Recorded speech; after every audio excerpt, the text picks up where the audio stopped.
성탄절 하면 생각나는 것이 선물이에요. 우리 교회 학교도 선물 주려고 준비해 놨더라고요. 네? 예수님에게 세 가지 선물을 했다는 것은 예수님과 관계된 뭔가가 있다는 얘기예요. 그 무엇은 도대체 무엇일까?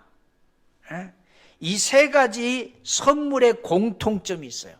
이 세 가지 선물의 공통점. 첫 번째, 비싸다는 거예요. 비싸요. 황금 비싸요. 여러분, 유황 비싸요. 모략 비싸요. 다 비싸다는 거예요. 두 번째, 이 세 가지 선물의 공통점 두 번째는 귀하다는 거예요. 귀해. 그리고 세 번째, 의미가 있다는 거예요. 의미가 있다. 그래서 선물하기에 좋고 받기에 좋은 물건이 선물인 줄로 믿습니다. 그럼 첫 번째, 황금을 준비한 의미, 황금의 의미. 황금은 왕을 상징하는 왕. 황금은 왕권을 의미하는 왕권, 왕의 권세. 우리나라 박물관에 가봐도 왕은 황금으로 왕관을 만들어 썼어요. 그리고는 왕은 허리띠도 황금으로 했고, 심지어 밥을 먹는 그릇도 황금으로 만들었던 것을 우리는 박물관에서 봐. 동방박사 중에 한 사람이 아기 예수에게 황금을 선물로 드릴 때, 예수님 어리지만 이제 갓 태어났지만 예수님은 우리의 왕이라고 하는 믿음의 고백이 들어있어요. 예수님은 우리의 왕, 예수님은 만왕의 왕입니다. 그러는 당시의 역사가, 세네갈은 당시 중동에서는 이런 말이 있었다고 전하고 있어요. 무슨 말이냐면, 황금을 가지지 않고는 왕을 만날 생각을 하지 말아라. 그러니까 믿음의 사람이 믿음의 주 온전케 하시는 주님을 만나기 위해서 황금을 가지고 가는 거예요. 왕을 만날 때는 반드시 준비해야 되는 선물이 뭐냐? 황금이에요. 황금. 황금은 금속의 왕. 금속의 왕. 예수님은 세상의 왕. 황금은 금속의 왕이고 예수님은 세상의 왕, 만왕의 왕. 그 예수님은 왕이신 사람이고 사람 되신 왕이에요. 예수님은 왕이신 사람이고 사람이신 왕인 거예요. 그래서 우리는 그를 뭐라고 해요? 하나님이 육신의 몸을 입고 이 땅에 오셨다. 그래서 그분을 인자라고 말하죠. 인자. 사람 대신 예수님. 예수님은 힘으로 이 세상에 통치하는 왕이 아니라 사랑, 로고스, 아가페, 사랑으로 통치하시는 왕. 사랑으로 통치하시는 왕. 예수님은 총이나 법으로 이 세상을 다스리지 않고 십자가로 세상을 다스리는 넉넉한 품을 가지신 그 하나님. 세상의 왕은 못할 것 없이 너무 많은 왕이지만 예수님은, 예수의 왕은 못할 것이 없으신 전지전능하신 왕이잖아요. 세상의 왕은 모든 면에 전문적인 지식을 가지고 있지 못하지만, 그래서 참모들이 옆에서 일러줘야 되고 함께해야 되지만, 예수의 왕은 모든 면에 탁월한 지식. 오늘 우리가 예배 부름에 이사야서 9장 6절의 말씀처럼 탁월한 지식을 가진 만왕의 왕이신 거예요. 그래서 예수님은 정치, 경제, 교육, 건강 모든 면에 그를 따르는 자가 없는 왕이십니다. 세상의 왕은 인기가 있는 일시적인 왕이지만 예수의 왕은 영원한 왕이시. 영원한 왕. 세상의 왕은 이 땅에 있지만 예수의 왕은 오는 세상에서도 왕이신 만왕의 왕, 전능자의 왕. 황금은 예수님은 왕이십니다. 믿음의 고백. 두 번째, 유황의 의미는 아기 예수를 바라보면서 동방 박사들이 유황을 드린 이유는 예수님은 제사장입니다. 유황은 향기를 바라는 일종의 향수예요. 유황이라는 말만 들어도 향기가 나잖아요.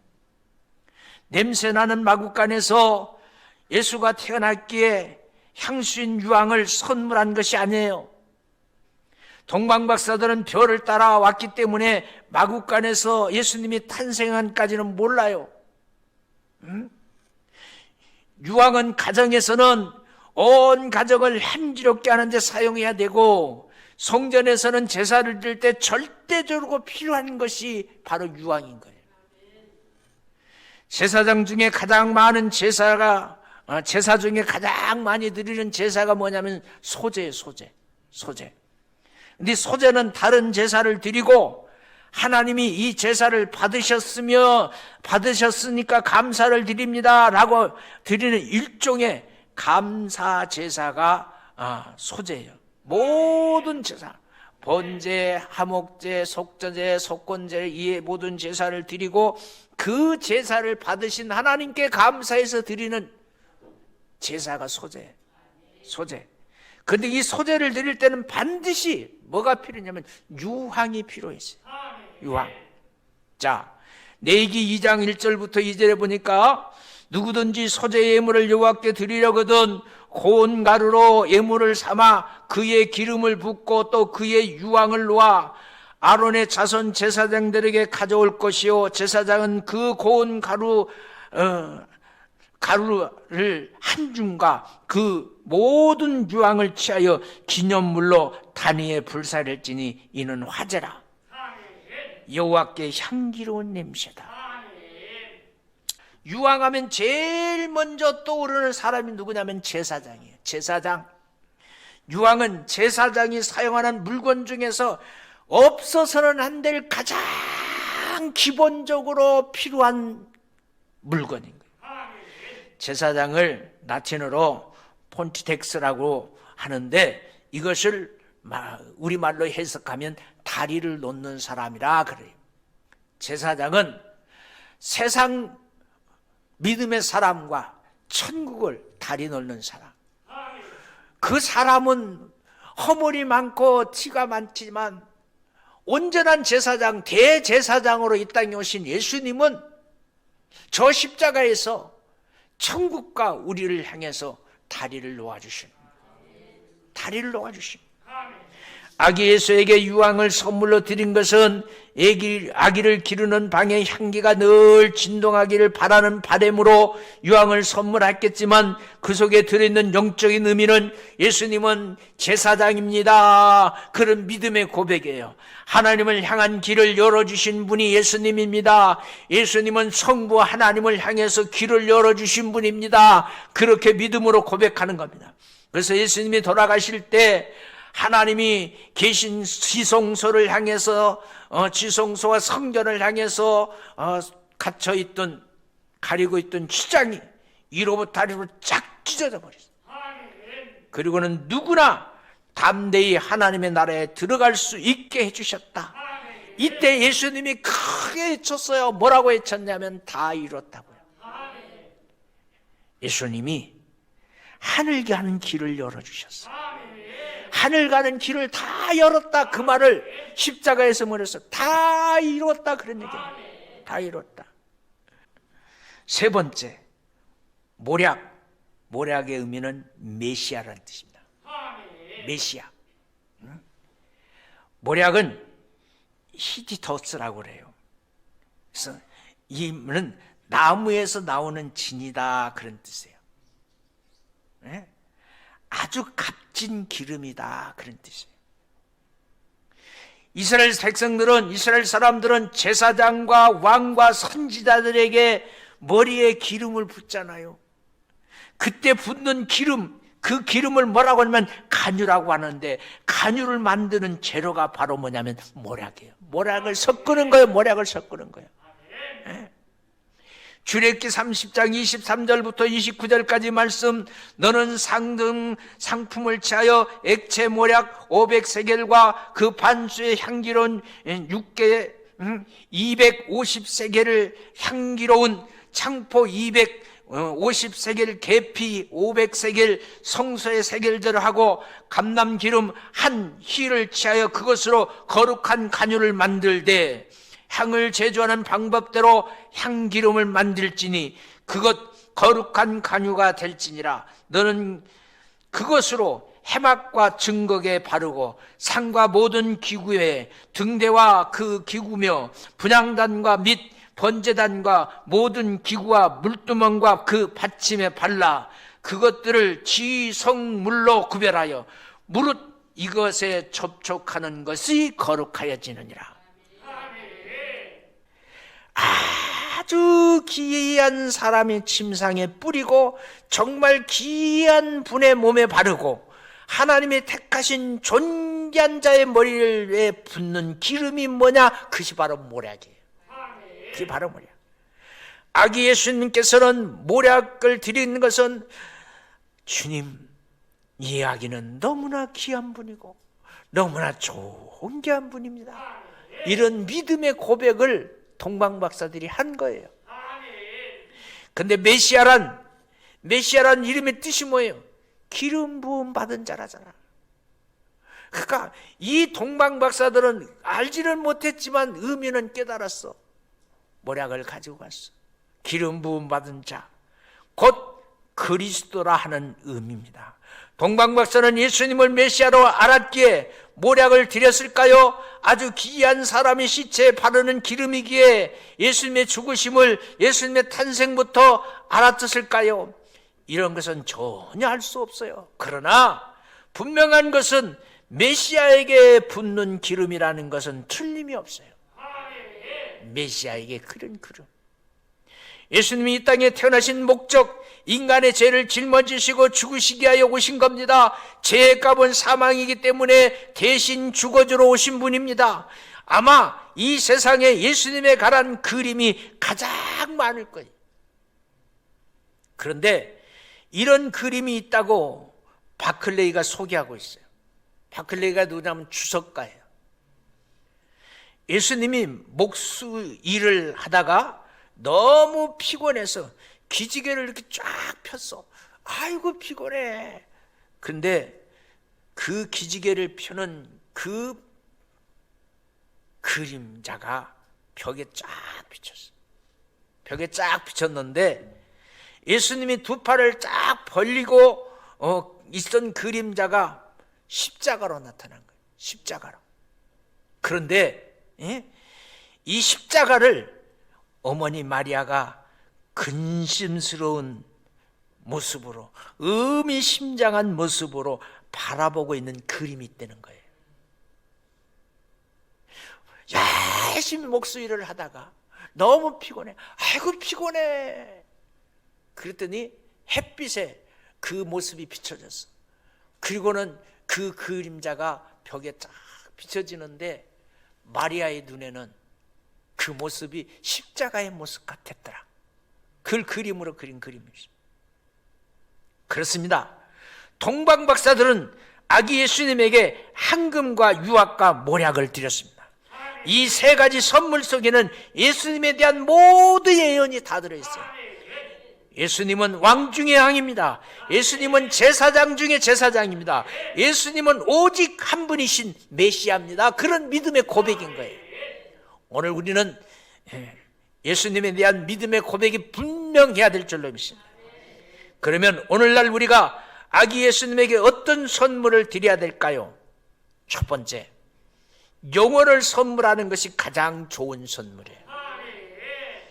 예수님은 이 땅에 영혼을 구원하러 오신 분이기 때문에 그런 거예요.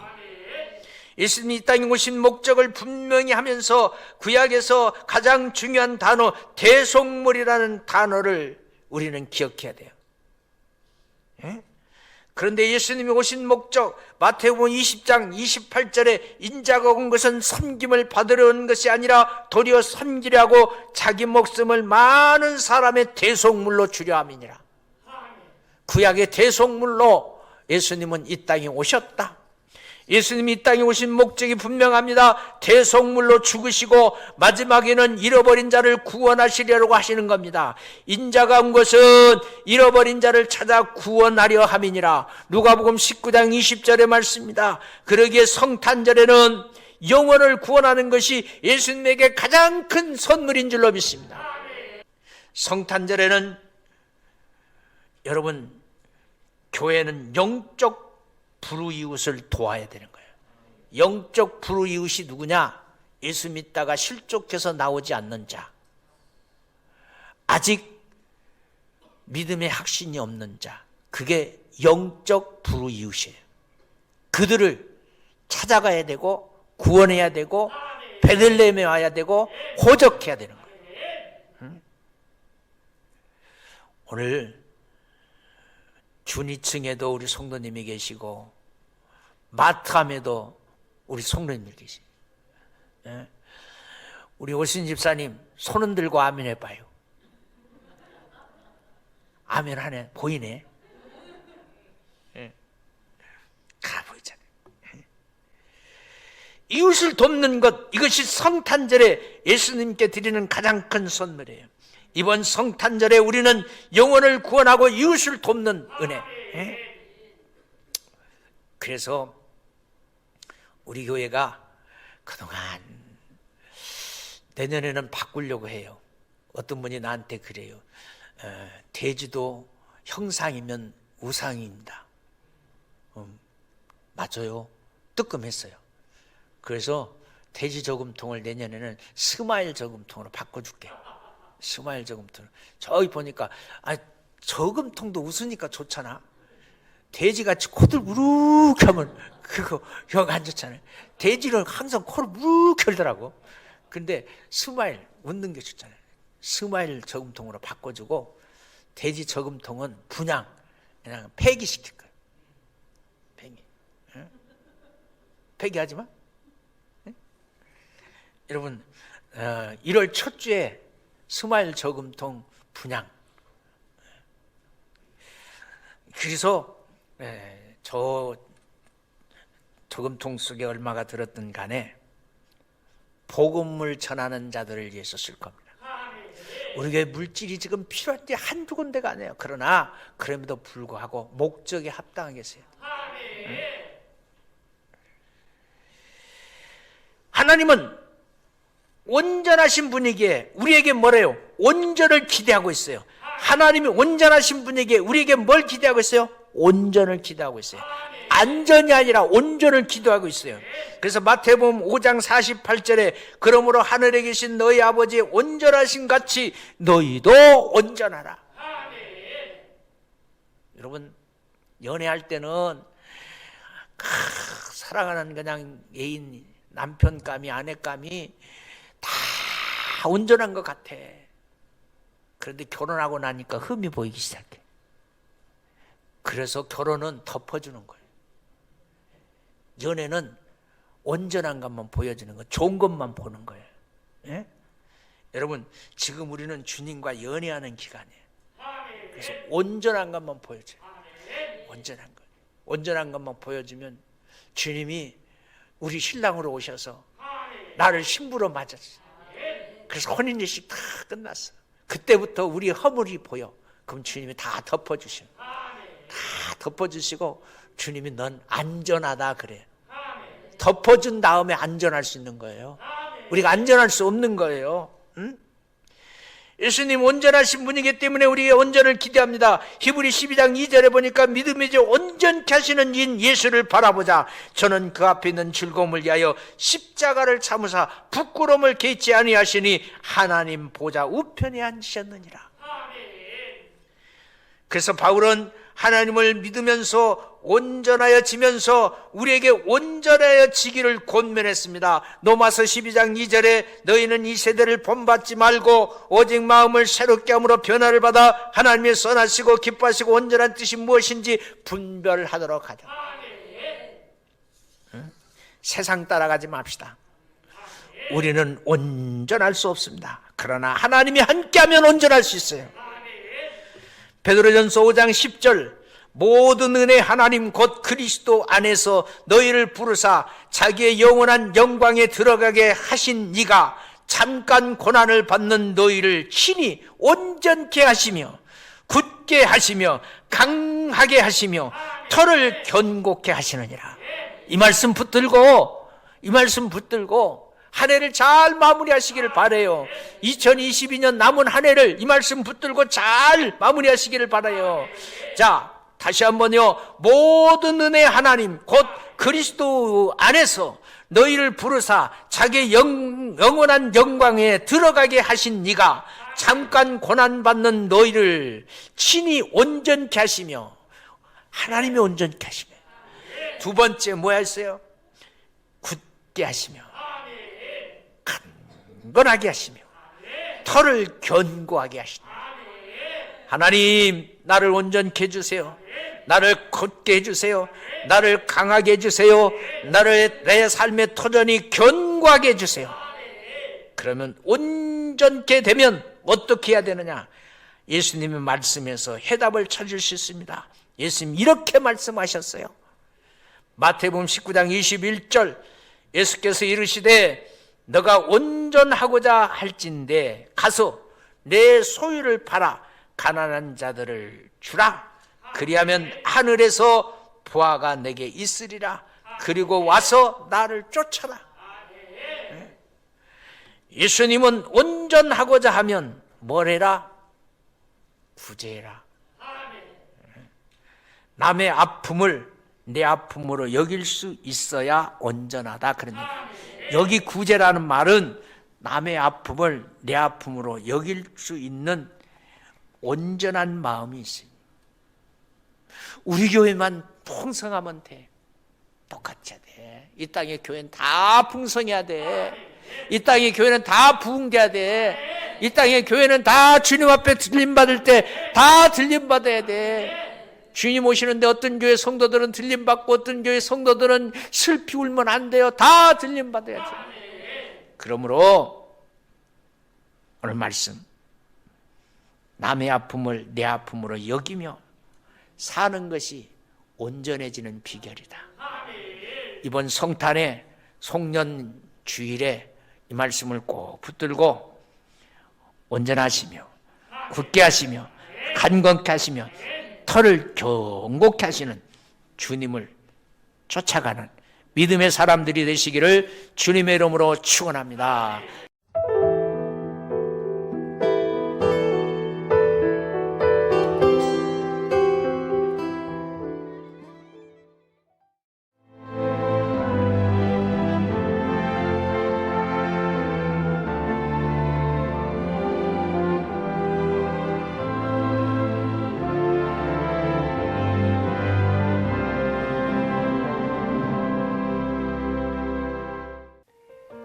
CBS를 사랑해 주시는 전남 지역 청취자 여러분, 안녕하십니까? CBS 재단 이사장 꿈의 교회 김학중 목사입니다. 여러분의 사랑과 관심 덕분에 전남 CBS가 순천시 장천동에 새로운 사옥을 마련하게 됐습니다. 이 방송국 사옥이라는 것은 단순히 건물을 짓는 의미에 지나지 않습니다. 전남 지역 복음 전파와 특별히 다음 세대를 위한 미래 비전을 세우는 일입니다. 코로나19로 모든 활동이 중단되고 또 관계가 단절되는 상황이지만 우리 CBS 방송만큼은 우리의 발길이 닿지 않는 곳까지 구석구석 하나님의 말씀을 전하는 위대한 힘을 지니고 있습니다. 이 방송이 믿음의 반석 위에 굳건히 세워질 수 있도록 여러분들께서 벽돌 한 장 한 장씩 쌓아가는 마음으로 전남 CBS를 위해 후원해 주시고 기도해 주시기를 간곡히 부탁드립니다. 여러분의 이 작은 행함이 CBS를 통해서 교회 공동체를 회복하고 누군가의 믿음을 소생시켜 줄 굳게 믿습니다. 여러분 한 분 한 분을 축복합니다.